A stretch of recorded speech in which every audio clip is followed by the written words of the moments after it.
Inflation for the month of June has declined marginally to 22.8%. This represents a drop of 0.3 percentage points from that of the month of May, which was at 23.1%.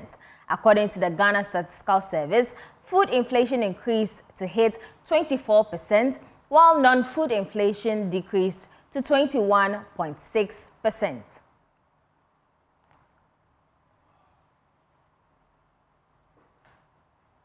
Now, the New York-based firm Moody's Ratings has issued a statement indicating that it has completed a periodic review of Ghana's ratings, including its long-term issuer ratings of CAA3 for local currency and CA for foreign currency. The following report has more. These ratings, Moody's said, reflect the government's ongoing debt restructuring under the G20 Common Framework initiated in December 2022. It further said that the restructuring of local currency debt, excluding treasury bills, was completed in 2023. It added that the restructuring of foreign currency debt, which constitute nearly half of Ghana's total debt, has progressed significantly following an announcement in June 2024 regarding a memorandum of understanding of official sector debt and an agreement in principle with bondholders. It continued that, upon completion of the restructuring, all ratings are likely to be aligned at a higher level, albeit within the CAA rating category, given the liquidity constraint typically following a default event. Director of Environment at the Ministry of Environment, Science, Technology and Innovation, Dr. Peter Derry, is calling for foreign direct investment and private sector funding to aid in the implementation of projects aimed at reducing greenhouse gas emissions.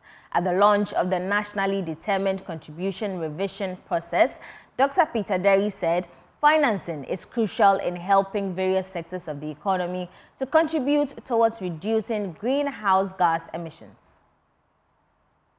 The revision of the nationally determined contribution is aimed at laying the foundation for Ghana's long-term low-carbon and climate-resilient development. This revision will also address policy, technology, and financial gaps in the fight against climate change. In an interview with Joy Business, Director of Environment at the Ministry of Environment, Science, Technology, and Innovation, Dr. Peter Derry, called for an increase in public and private sector funding to undertake projects that will reduce greenhouse gas emissions. If you look at the cocoa forest sector, emission reductions, great emission reductions to the extent that we are even getting money from carbon that we have traded with the support of the World Bank.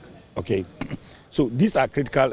Then when you come to the energy sector, you will see that we have increased the amount of renewable energy in our energy mix. If you look at the Navrongo and the Kalio and Laura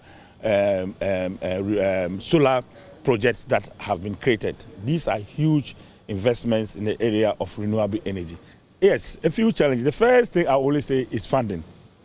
Because these projects, we need money to be able to do that. So we have to continue to work to make sure that we attract the needed funding through foreign direct investments, and also at the national level, how we can mobilize both public and private sector funding to implement these projects. Minister of Environment, Science, Technology and Innovation, Ophelia Mensah-Hayford, pledged government's commitment to enhancing growth through the determination of climate action benefits for Ghanaians. Ghana has therefore decided to revise its 2021 nationally determined contributions accordingly.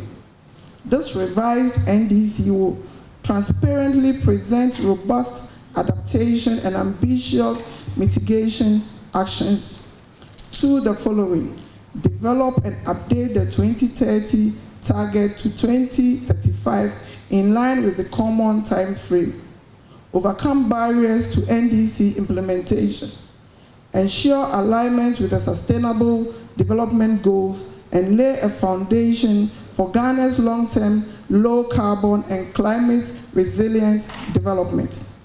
Determine climate action benefits for Ghanaians, including job creation, economic growth, pollution reduction, improved health, and secure, affordable, clean energy for all.